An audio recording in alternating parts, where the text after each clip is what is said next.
तो हेलो दोस्तों, आज हम बीएससी एजी थर्ड सेमेस्टर के subject production technology for vegetables and spices के बारे में जानेंगे।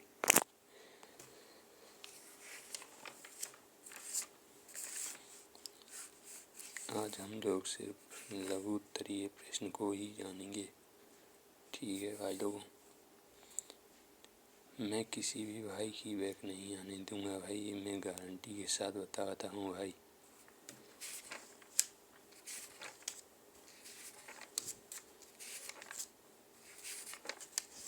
यहाँ से भाई स्टार्ट करेंगे भाई यहाँ पे जैसा कि हम आप लोगों को बता दें कि हमारे सब्जेक्ट में सौंफ, अदरक, धनिया और मेथी, जीरा, काला जीरा, ये हमारी मसालेदार सब्जियां हैं।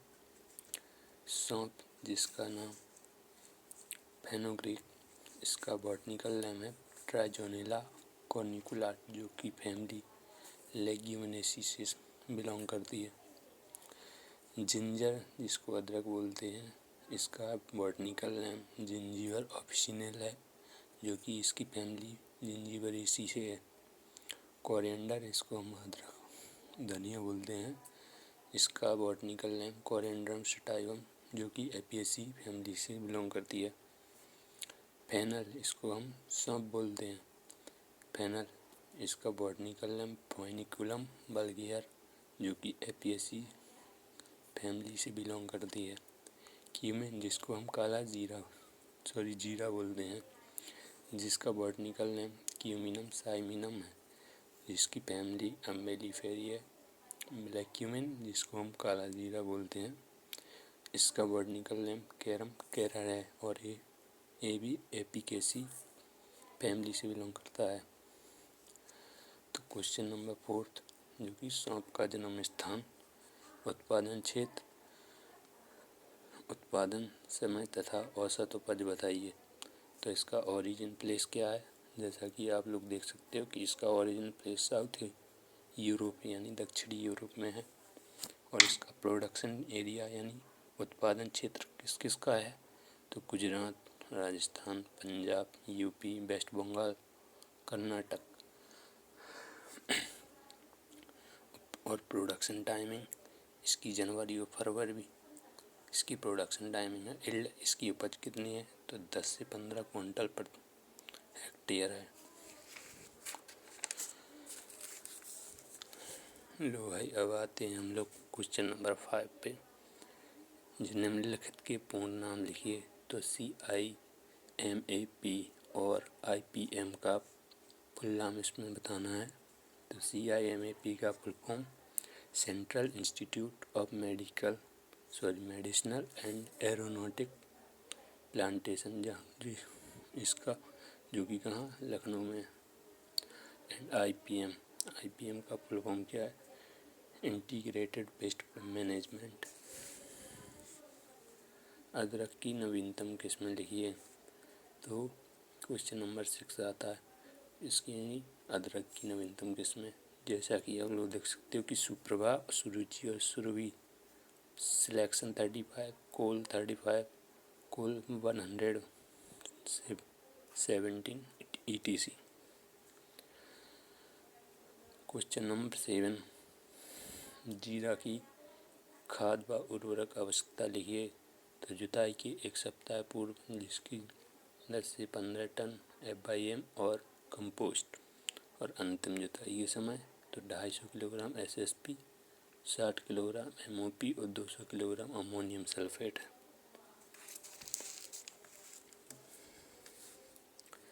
क्वेश्चन नंबर 8, शाकोत्पादन की समस्याएं लिखिए।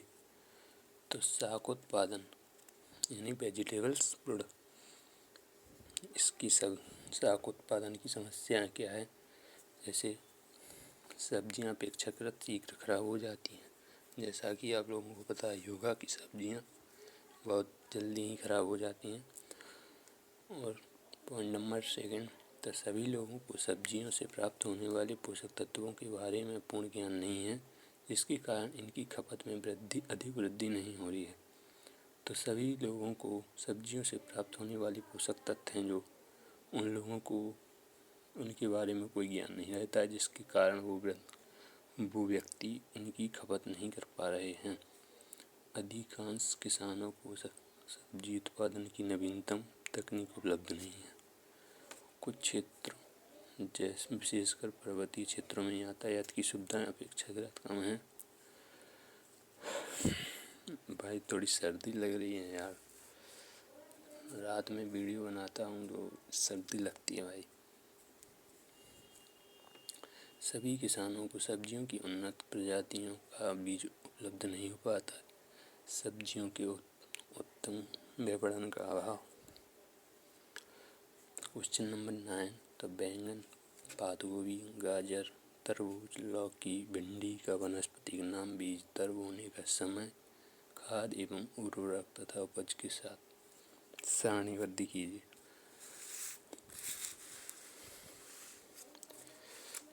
तो जैसा कि आप लोग देख सकते हो कि बैंगन का बॉटनिकल नेम सोलेनम मेलान्जिना, इसकी बीज दर प्रति हेक्टेयर 400 से 500 ग्राम होती है और बुआई के समय फरवरी और मई के बीच में इसकी कभी भी बुआई कर सकते हैं। और इसकी NPK की बात करें तो 90 नाइट्रोजन, 120 किलोग्राम फास्फोरस और 80 किलोग्राम पोटास, और उपज पर हेक्टेयर यानी यील्ड पर हेक्टेयर तो इसकी 450 से 500 क्विंटल पर हेक्टेयर इसकी यील्ड प्राप्त होती है। बात करें पात गोभी की तो पत्ता गोभी, जिसका बॉटनिकल नेम ब्रेसिका ओलेरेसिया वार कैपिटाटा है, इसकी बीज दर प्रति हेक्टेयर तो अगेती किस्मों के लिए 500 ग्राम इसकी बीज दर रखी जाती है और पछेती किस्मों के लिए 325 ग्राम। बुआई का समय तो अगस्त सितंबर, जो कि अगेती किस्मों के लिए इसकी बुआई कर दी जाती है और पछेती किस्मों में इसकी सितंबर अक्टूबर महीने में इसकी बुआई कर दी जाती है। बात करें NPK की तो इसमें 120-60-60 दी जाती है और इसकी उपज प्रति हेक्टेयर 200 से 250 क्विंटल प्रति हेक्टेयर, जो कि अगेती किस्मों की थी, और पछेती किस्मों की थी 300 से 325 क्विंटल। बात करें तरबूज की तो इसका बॉटनिकल सिट्रस लैनेट्री है और बीज दर प्रति हेक्टेयर जो कि 3 से 4 किलोग्राम है। बुआई का समय जो कि मैदानी क्षेत्र में इसकी बुआई फरवरी से अप्रैल के बीच में कर दी जाती है और नदी किनारे के बीच नवंबर से फरवरी के बीच में कर दी जाती है। खाद एवं उर्वरक जो कि प्रति हेक्टेयर 80-60-60 उपज प्रति हेक्टेयर जिसकी 800 से 1000 क्विंटल। बात करें भाई गाजर की तो गाजर का बॉटनिकल नेम जैसा कि आप लोग देख सकते हो डोकस कैरोटा है और इसकी बीज दर 6 से 7 किलोग्राम प्रति हेक्टेयर है। बुआई का समय अगेती किस्मों के लिए इसकी बुआई का समय सितंबर से अक्टूबर रखा जाता है और पछेती किस्मों के लिए अक्टूबर से नवंबर माह है, जो कि पछेती किस्मों के लिए है। खाद एवं उर्वरक प्रति हेक्टेयर के लिए तो इसमें 60-40-80 दी जाती है और उपज प्रति हेक्टेयर जो कि हमारी अगेती किस्म की दी है 250 से 300 क्विंटल।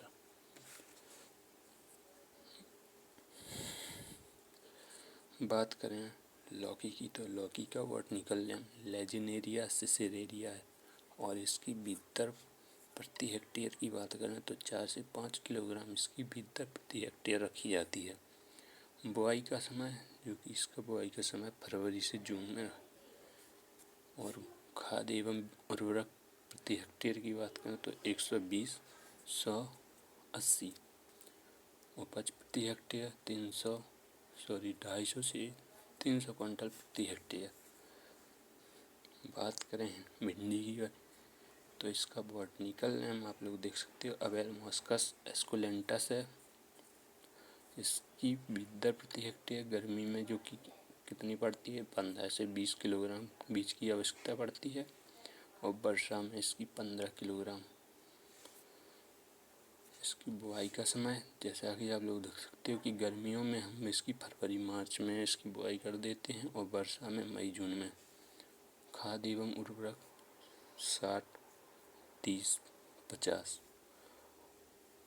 जो कि हमारी कितनी गर्मियों में बोई जाती है, जिसकी उपज प्रति हेक्टेयर, तो इसकी उपज हमारी 65 से 70 क्विंटल प्रति हेक्टेयर, जो हमारी गर्मियों में बोई जाने वाली भिंडी की है, और 50 से 60 क्विंटल प्रति हेक्टेयर जो कि हमारी वर्षा जो कि हम लोग मई जून में बोते हैं, उसकी उपज प्रति हेक्टेयर 50 से 60 क्विंटल प्रति हेक्टेयर होती है।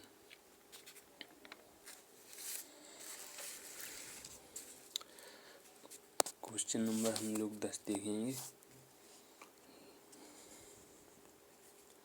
तो क्वेश्चन नंबर 10, तो इस वर्ग के साग एक बार उगाने पर कई वर्षों तक फूलते फलते रहते हैं, जिन्हें हम बहुवर्षीय साग यानी पेरिनियल वेजिटेबल्स कहते हैं, जैसे शतावर, जिमीकंद, परवल।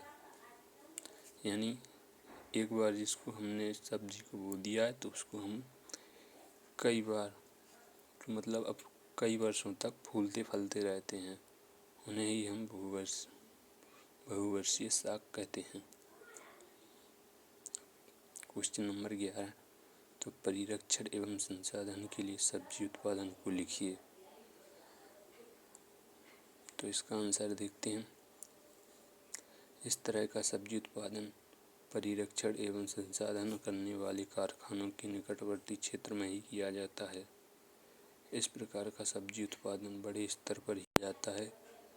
कारखानों के मालिक अपनी इच्छानुसार कृषकों को पहले ही बता देते हैं कि उनको कौन सी सब्जी चाहिए, और किसान उस सब्जी की कौन सी प्रजाति उगाए। इस तरह के सब्जी उत्पादन के लिए अधिकतर मटर, जिसका प्रयोग डिब्बाबंदी के लिए किया जाता है, कैनिंग, जो हमारी डिब्बाबंदी है कैनिंग कहलाती है। टमाटर, जिसका प्रयोग चटनी व सॉस बनाने के लिए किया जाता है। या शलजम, गाजर, फूल गोभी, जिसका प्रयोग अचार बनाने के लिए किया जाता है। इस प्रकार के सब्जी उत्पादन के लिए बाजार पहले से ही निश्चित होता है। क्वेश्चन नंबर 12 देखेंगे। दवाओं के रूप में शाकों का प्रयोग कीजिए। तो बहुत सी सब्जियों को दवा के रूप में भी प्रयोग किया जाता है। इनका शरीर के ऊपर कोई प्रभाव नहीं पड़ता। तो पत्ती वाली सब्जियां जो रोगों से दूर छुटकारा दिलाती हैं, पेट के दूध को दर्द करती हैं, और हल्दी रक्त को शुद्ध करती है। खीरा पेशाब संबंधी रोगों से छुटकारा दिलाता है। मूली यकृत एवं पेट रोगों से छुटकारा दिलाती है। अदरक खांसी, श्वसन समस्याओं से छुटकारा दिलाता है। बात करें क्वेश्चन नंबर 13 की, तो मानव आहार में प्रोटीन के स्रोत के रूप में सब्जियां लिखिए। इसका आंसर, मनुष्य के शरीर में उर्वरक क्षारीय होते हैं। अच्छे स्वास्थ्य को बनाए रखने के लिए शरीर के अंदर क्षारीय माध्यम बनाए रखना भी आवश्यक है। हरी सब्जियां उनसे प्राप्त कैल्शियम, मैग्नीशियम व पोटेशियम तीनों मिलकर इस क्षारीय संतुलन की हानि पहुंचाने वाले खाद्य पदार्थों जैसे मांस, अंडा आदि का प्रतिकार करती हैं। वैसे भी सेम, मटर, सोयाबीन आदि सब्जियों के खाने से शरीर को पर्याप्त मात्रा में प्रोटीन मिलता रहता है। क्वेश्चन नंबर 14, मानव आहार में खनिजों के महत्व की विवेचना कीजिए। यानी तो मानव आहार में खनिजों का महत्व क्या है। तो मनुष्य के शरीर की वृद्धि और रखरखाव में खनिज पदार्थों का महत्वपूर्ण योगदान है। इसकी मात्रा कम होने पर भी ये मनुष्य के स्वास्थ्य को बनाए रखने में सहायक होती हैं। खनिज पदार्थों की उपस्थिति के कारण ही सब्जियों को दूध की तरह संरक्षित पदार्थ कहा जाता है। इस प्रकार शाकाहारी भोजन में इसका विशेष महत्व है, जो कि निम्नलिखित है। कैल्शियम, इसकी कमी से हड्डियों की पूर्ण रूप से वृद्धि नहीं होती है। प्राप्ति स्रोत, जो कि हमें कैल्शियम किससे प्राप्त हो सकता है? सेम से, गाजर से, पात गोभी से, फूल गोभी से, टमाटर से, मटर, प्याज, पालक, चौलाई इत्यादि से हमको कैल्शियम की प्राप्ति हो सकती है। लोहा, जिसको हम आयरन बोलते हैं, यह शरीर बॉडी के अंदर ऑक्सीजन वाहक का कार्य भी करता है तथा लाल रक्त कणिकाओं का आवश्यक भाग है। इसकी कमी से शरीर भी पीला पड़ जाता है। इसकी प्राप्ति स्रोत सलाद, पालक, सेम, मटर, फ्रेंच बीन, टमाटर इत्यादि। फास्फोरस, यह शरीर के सक्रिय ऊतकों तथा कोशिकाओं के लिए आवश्यक होता है। इसकी प्राप्ति स्रोत टमाटर, गाजर, पालक, सलाद, खीरा, कद्दू, सेम, फूलगोभी आदि में पर्याप्त मात्रा में पाया जाता है। आयोडीन, इसकी कमी से व्यक्तियों में घेंगा यानी गला फूलना की बीमारी हो जाती है। इसकी प्राप्ति स्रोत जो कि प्याज, सलाद, भिंडी इत्यादि से हमको इसकी प्राप्ति हो जाती है आयोडीन की। तो मानव पोषण में विटामिन के महत्व का वर्णन कीजिए। तो मानव के पोषण में तो describe the importance of vitamins in human nutrients. तो मानव पोषण में विटामिन का महत्व, विटामिन ए, जिसका नाम रेटिनॉल है, यह नेत्र दृष्टि वृद्धि एवं प्रजनन के लिए महत्वपूर्ण है और हमको इसकी प्राप्ति गाजर से, टमाटर से, चुकंदर से, शलजम से इत्यादि से हो सकती है।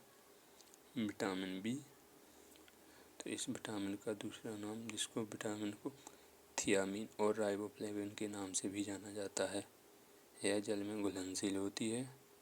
यह शरीर की समुचित वृद्धि एवं प्रजनन के लिए आवश्यक है और इसका प्राप्ति स्रोत सलाद, पात गोभी, मटर, सेम, प्याज, गाजर इत्यादि।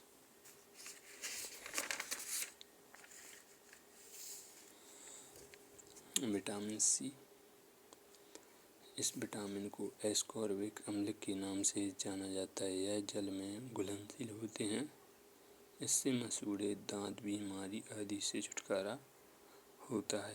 विटामिन डी, इस विटामिन को कैल्सिफेरेलिन के नाम से जाना जाता है। हड्डियों की उचित संरचना एवं दांतों की मजबूती के लिए विटामिन डी अनिवार्य होता है। इसका प्राप्ति स्रोत मुख्य रूप से सूर्य की रोशनी से प्राप्त किया जाता है तथा हरी सब्जियों से भी प्राप्त किया जा सकता है। विटामिन ई, तो इस विटामिन को रेटिनॉल के नाम से जाना जाता है। प्रजनन कार्य के लिए उत्तम विटामिन है। प्राप्ति स्रोत पत्ते वाली सब्जियां जैसे मटर, सलाद, पात गोभी, सेम, प्याज, वनस्पतिक तेलों से प्राप्त किया जाता है। विटामिन के रक्त स्राव को रोकने में सहायक होता है। इसकी प्राप्ति स्रोत जो कि हरी पत्ती वाली सब्जियों आदि से हमको विटामिन के की प्राप्ति हो सकती है। तो हेलो गाइस, ये रहे हमारे आज के कुछ क्वेश्चन और अगली वीडियो में हम आप लोगों को और भी क्वेश्चन करवाएंगे। तो थैंक्स।